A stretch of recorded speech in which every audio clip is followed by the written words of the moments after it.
bienvenue à TV Mag. Alors, nous sommes en compagnie du comité d'opération Vert Vert de Racine. Bonjour. Bonjour. Vous allez bien? Kathleen, ça va très bien. Oui. Écoutez, on entend parler de Vert Vert depuis quelques années. C'est des gens qui travaillent très, très fort. C'est pour la récupération du verre, pour qu'on puisse en faire quelque chose et arrêter de mettre ça dans les bacs de récupération. Ces gens-là travaillent très fort pour essayer de réveiller nos gouvernements, n'est-ce pas? Là, vous avez réussi à réveiller la MRC.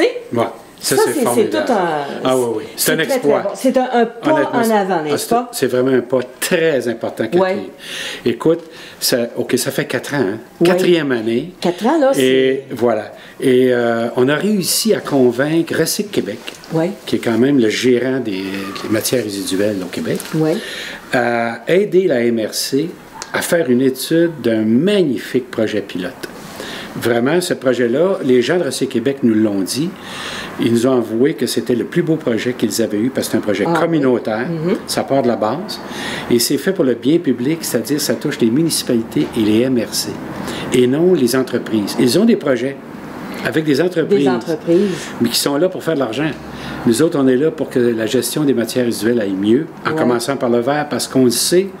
Le problème, on le rappelle, et on pourra le démontrer tantôt, si le verre n'est pas sorti du bac, il continue, quelles que soient les technologies qu'on invente, là, la poussière de verre continue à contaminer le papier, le carton, le plastique qu'on veut recycler et qui n'est pas recyclable. Et puis, tout le monde veut contribuer. Hein? On veut contribuer au recyclage, mais là, parce qu'on a été mal informé par le passé, on ne contribue pas.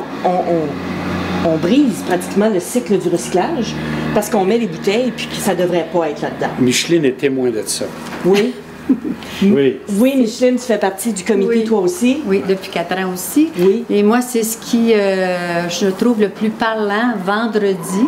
Ça a été la démonstration que les gens sont vraiment très près, parce qu'il y avait beaucoup de gens et beaucoup s'étaient préparés d'avance. D'ailleurs, on avait ramassé 500 caisses dans notre grange. Ça démontre que les gens sont très près. C'était 500 caisses pleines de vide. Pleines de vide, qui étaient là, à part de toutes celles qui ont ramassé ailleurs. Et ça démontre que les gens aussi sont plus, je dirais, connaissants, conscients de la vraie réalité. C'est que non, le système actuel ne fonctionne pas parce que tout est contaminé dans les bacs, comme vient de dire Jean-Claude.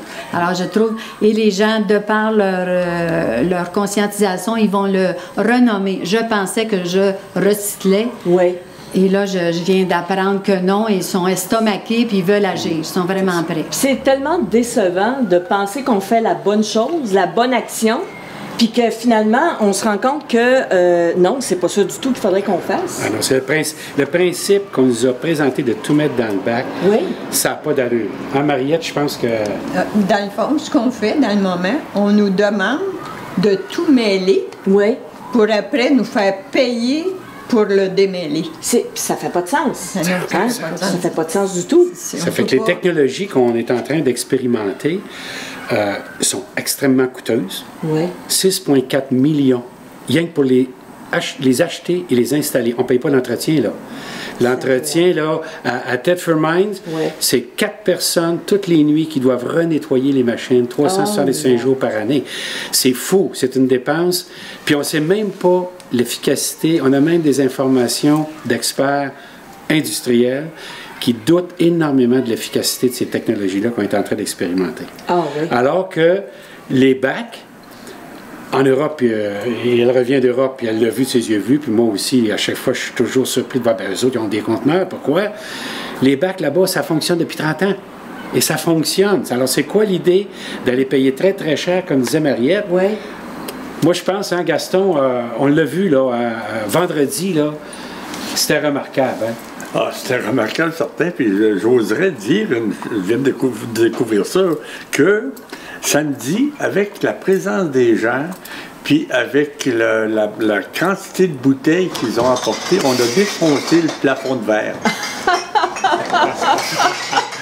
Vous comprenez? Parce que la MRC, on avait réussi à la convaincre d'embarquer dans un processus avec Recycle Québec et les autres partenaires. Mais là, c'est que l'action de vendredi, par sa réussite, par la quantité de monde, la quantité de bouteilles, la coordination et tout, c'est un peu comme si on avait validé le projet. Et c'était ça notre objectif premier de la manifestation de vendredi, c'était que la MRC soit encore plus embarquée qu'elle l'a jamais été, là, ils ont été parce conscients, que la population la soutient. C'est ça, ils ont été conscients du sérieux de la démarche. Écoute, il y avait, nous-mêmes, on était un petit peu surpris, il y avait 16 des 18 municipalités de la MRC qui étaient représentées par des groupes citoyens. Ah oui. Puis les deux qu'on a ratés, c'est parce qu'on n'a pas eu le temps de les voir. Parce qu'on aurait eu, d'après moi, on aurait eu 18 sur 18. Oh, oui. Les gens sont prêts. On prend quelques secondes pour expliquer le projet, parce qu'on a dit magnifique projet pilote. Oui. Premièrement, c'est un projet qui est unique au Québec. Oui. C'est la première fois qu'au niveau d'une MRC, on propose d'analyser, mais vraiment là, scientifiquement, techniquement, la logistique, les finances nécessaires pour installer des bacs qui sont vraiment disponibles, facilement accessibles aux citoyens. Puis proches des endroits où ils vont naturellement. Tu sais, aller à la grande surface, IGA dans le coin pour ne pas la nommer, ou le dépanneur du coin, Patrice il est près de ça. Les gens vont déjà naturellement là pour aller acheter leurs victuailles, leurs bières et le reste. Exactement. Alors, on ne gaspille plus de gaz à effet de serre. Alors ça, c'est déjà un avantage extraordinaire. Alors, chaque village aurait son conteneur ou ses conteneurs. Quand tu tombes dans Richemont, Valco, peut-être plus qu'un conteneur. Et à partir de là, on rassemble tout ça dans un point central de la MRC. Pas à l'éco-centre parce que c'est trop loin. À notre humble avis. Je ne devrais pas rentrer dans le détail technique, mais les gens ont tous dit, la gang de Stoke, là, je peux-tu vous dire, puis de Lawrenceville, ils trouvaient que, hey, c'est loin, l'éco-centre. Tu sais, c'est pas très logique. C'est pas une place où naturellement on va. Alors qu'il faut mettre ces bacs-là à la disponibilité réelle des gens, qu'ils soient bien entretenus, bien localisés, bien entretenus. Il y a un dépôt central, et là, la bonne nouvelle, c'est que le conditionneur de verre au Québec, 2M Ressources, pour ne pas le nommer, parce que c'est le seul, on ne se trompe pas, OK? Il est à Saint-Jean-sur-Richelieu. Lui, il s'est engagé publiquement dans une assemblée à Saint-Denis. En passant, il faut féliciter Saint-Denis d'avoir déjà fait un test. Oui, hein? Oui. Bien, c'est leur test qui confirme.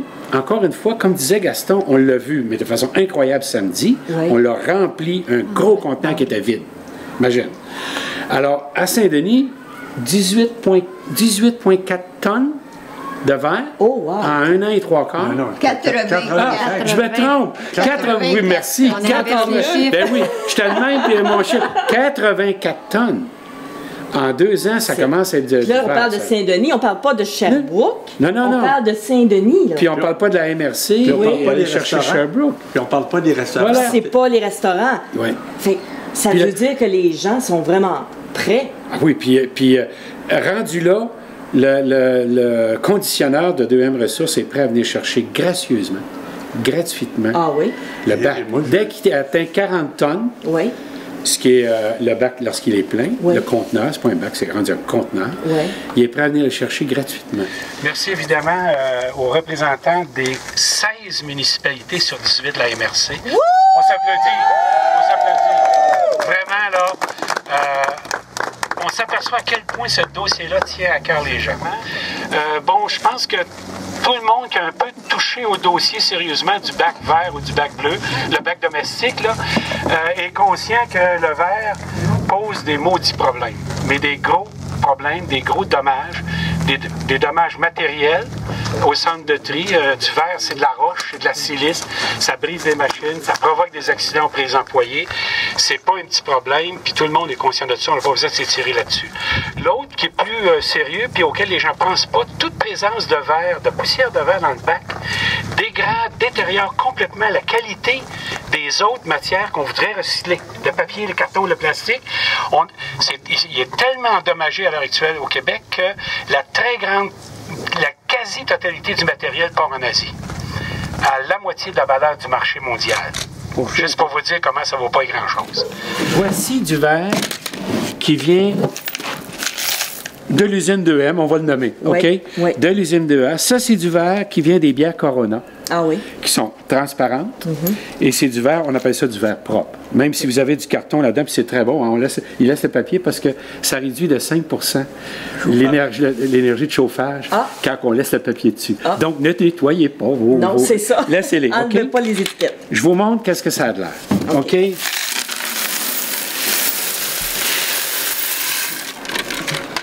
C'est beau?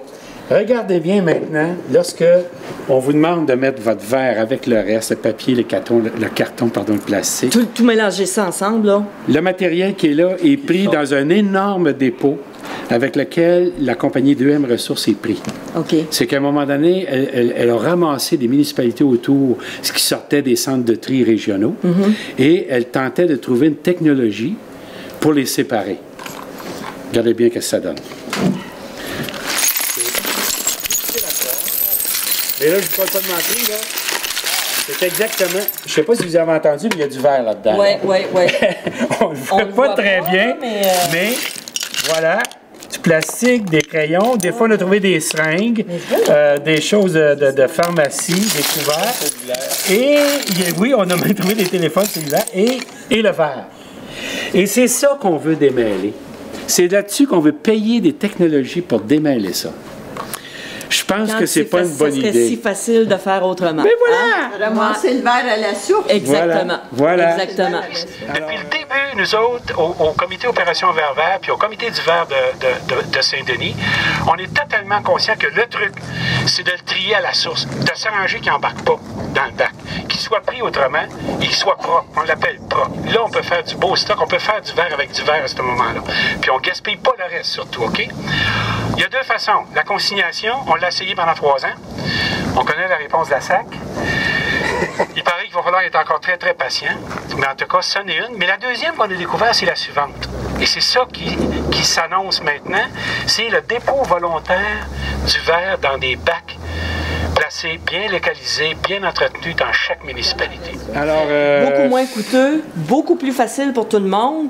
Et au bout du compte, ben c'est ça. On est capable de faire quelque chose avec. Au bon sens. Puis on ne contamine pas tout le reste. nous autres, on appelle ça, on a étudié ça, toute la gang. On a des maîtrises là-dedans. C'est l'université GBS. L'Université du gros bon sens.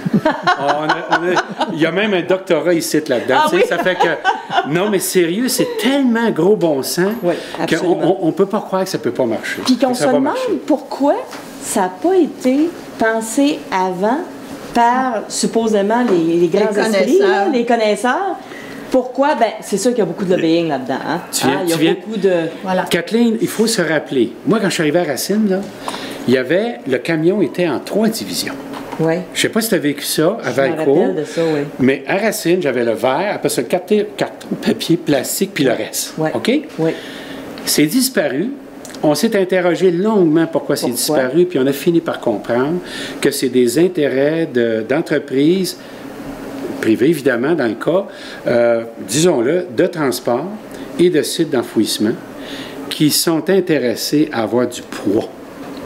Et non du verre, du papier, du carton. Non, c'est pas vrai. C'est du poids. Ils veulent avoir du poids. Et malheureusement, le gouvernement, à l'époque, a manqué de vision. A dit, OK, ils vont s'occuper de ça, c'est parfait. Le citoyen payera tout ça par ses taxes. Parfait, pas de problème. La conséquence est terrible parce que là, il faut démolir quelque chose qui est parti tout croche. Oui. Alors que 9 des 11 problèmes et territoires du Canada sont partis autrement. Eux autres, ils sélectionnent avant. C'est ça. Donc, très heureuse depuis le départ d'avoir dit projet pilote, c'est chez nous, il faut que ça se passe, on est prêt, les citoyens sont prêts, les organismes sont là pour le faire. Donc, Dany Michaud, qu'on avait invité à venir nous rencontrer aussi il y a quelques temps, Dany Michaud de Recycle Québec, qui est embarqué avec nous dans le projet à main levée, justement, pour dire effectivement, il y a quelque chose qui se passe là. Alors, on va arriver avec des projets gouvernementaux quant à la consigne incessamment et le projet pilote du verre ici va s'inclure par la suite dans tout ça. C'est une suite très, très logique. Les yeux sont arrivés vers nous. Puis ce qui est le fun, c'est que je le sais qu'avec vous toutes, gang, on va y arriver. Et donc, on fait vraiment avancer les choses. Merci énormément d'être là ce matin. J'aimerais avoir un témoignage maintenant de quelqu'un qui sait qu'est-ce que c'est le dépôt volontaire dans un bac. Et ça marche bien. Colette Lemieux, du comité Vert de Saint-Denis. La FEAS de Saint-Denis a mis sur pied un comité pour étudier la faisabilité de recycler le verre dans notre municipalité. Le dépôt volontaire nous apparaît à ce moment-là la meilleure façon de fonctionner. On a trouvé un lieu pour acheminer le verre de M Ressources Saint-Jean-sur-Richelieu. On a contacté la municipalité qui a fourni et fait adapter un conteneur un petit peu plus gros que celui-là, mais semblable. Et il est situé au cœur du village. Puis on a obtenu du financement de la FEAS, de la municipalité, de la FADOC et de notre députée, Karine Vallière. Fin juin 2015, on lance le projet. Donc, des lettres, entre-temps, et après ça, on a envoyé des lettres, des courriels à tous les ministères, aux députés, pour leur parler de notre projet pilote, puis leur demander d'améliorer la gestion du verre au Québec. En novembre 2016, le comité du verre est finaliste au prix au gala des prix d'excellence de l'environnement des cantons de l'Est. Et nous autres, on est très fiers du succès obtenu et nous pouvons dire que l'intérêt des citoyennes et des citoyens s'est toujours maintenu puisque depuis 2 ans, tenez-vous bien, nous avons acheminé 84 tonnes de verre à l'usine de décontamination. Nous avons réalisé un projet à petite échelle. Alors, ça commence à être une opération. Ça veut dire que c'est payant, là. Rendu là, l'opération, c'est pour ça qu'on dit que c'est un magnifique projet. Oui, absolument. On est convaincus que puis ça coûte moins cher que les technologies et c'est plus performant. C'est sûr. Ça fait que... Et ça assure la qualité du papier et du plastique. Il ne faut jamais oublier ça. Il ne faut jamais oublier que absolument. On sauve le verre, c'est beau, mais c'est peut-être la partie la plus faible au point de vue économique.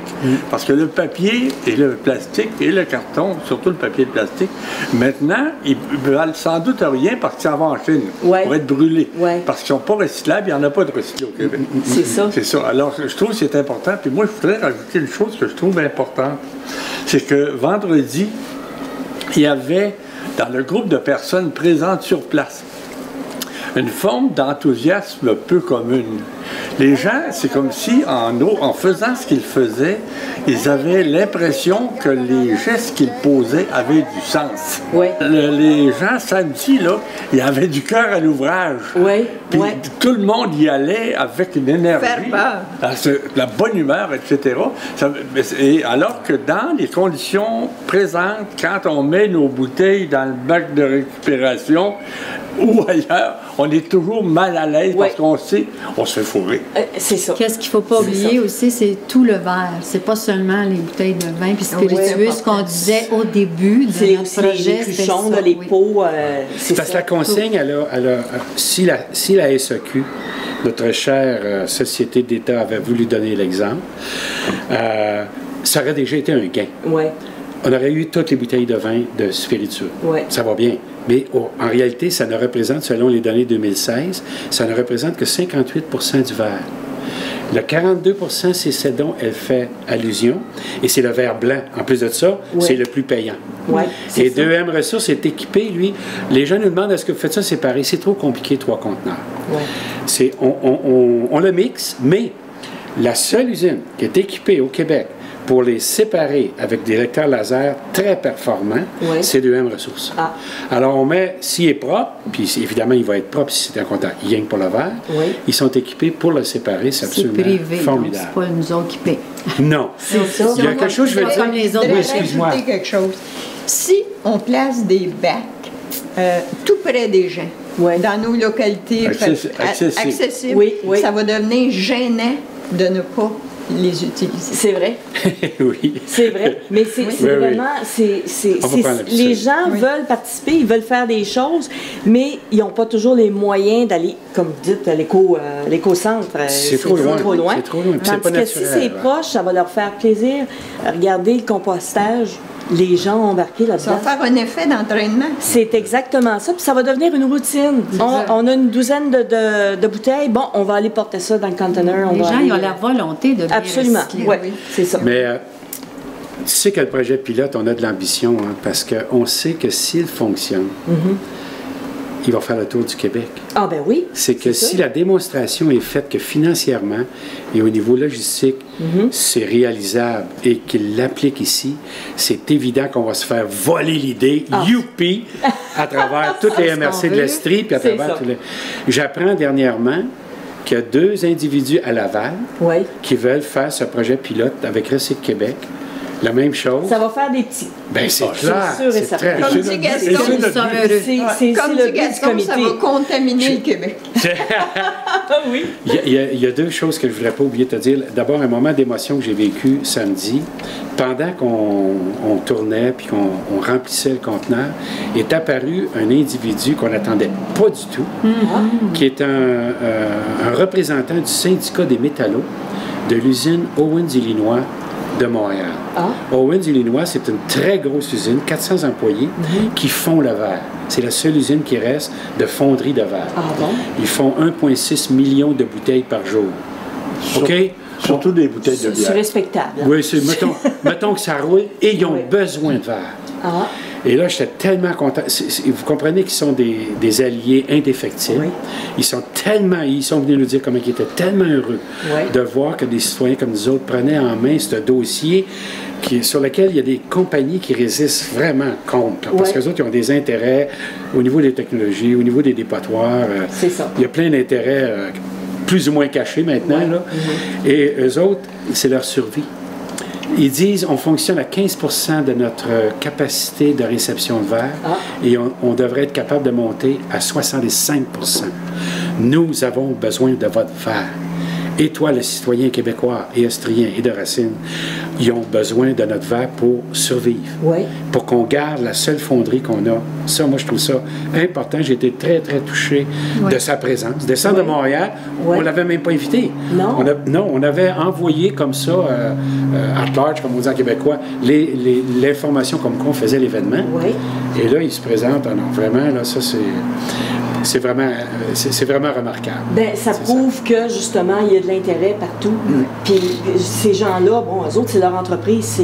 Ils font vivre 400 personnes avec ça. On en a besoin. Hein? Absolument. C'est pour ça que, oui, le projet va sûrement faire des petits. Avec en plus, je m'excuse, ça vaut la peine de le rajouter. Quand Owens fait du verre avec du verre, au lieu du sable, ça lui coûte 25% de moins cher en énergie. Alors, et ça, comme le verre, c'est de l'énergie, en fait, compte, c'est très important au niveau de la rentabilité. C'est pour ça qu'Owens, dans le fond, ils en veulent du verre parce que 25% du coût de production, c'est très significatif. Et c'est 30% moins de gaz à effet de serre. En sauvant 25%. C'est gagnant de toutes les façons. Écologique et économique. C'est une formule magique. C'est ça, moi, que je trouve extraordinaire. C'est des citoyens qui sont depuis 4 ans, qui se penchent sur le problème, puis qui ont trouvé une solution, puis ils ne pourront pas dire non. Ils ne pourront pas dire non. Et sans subvention. En plus. Et il faut que les gens nous aident maintenant. Tu sais, tu nous demandais, est-ce qu'on a une possibilité de réussite?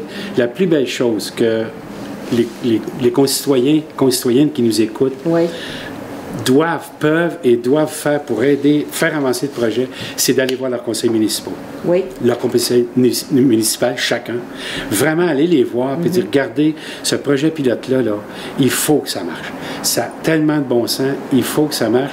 Puis si vous n'êtes pas d'accord, informez-vous. Allez voir le comité Opération Vert Vert. Nous autres, là, ça va nous faire plaisir d'aller voir tous les maires, tous les conseillers qui veulent qu'on leur explique ça. Puis quand on prend le temps de les informer, comme tu disais, les citoyens sont capables de comprendre. les conseils municipaux sont capables absolument. de comprendre. C'est à leur avantage aussi de s'impliquer eux autres aussi. Écoutez, je pense que le message est fait. Hein? Les gens, là, vous allez voir votre conseil municipal, vous leur dites, les gens de Vert Vert, d'Opération Vert Vert, c'est génial ce que vous avez trouvé. Merci. Alors, je pense que le prochain pas, là, ça va être ça. Là, ça va être aux citoyens de le faire. Exact. Aller voir leurs conseils et dire, on veut avoir ça, on veut recycler nous autres aussi comme il faut, pour qu'on puisse tout remettre ça en marche et qu'on arrête de se sentir coupable de bon, mais on le met-tu, on le met pas, Qu'est-ce qu'on met? Là, ça va être clair. Oui. Comme du verre. Comme du verre. Comme du verre propre. Merci, Kathleen. Merci très beaucoup bon. C'est de nous avoir éclairé aussi là-dessus. Puis je pense que là ça va. Vous allez faire des petits, ça va déclencher. Merci. Merci, Kathleen. Je vous salue. D'accord. Merci. Ouais, mais moi aussi. Alors, c'est tout en ce qui nous concerne aujourd'hui. On se retrouve demain à 12h30. Au revoir.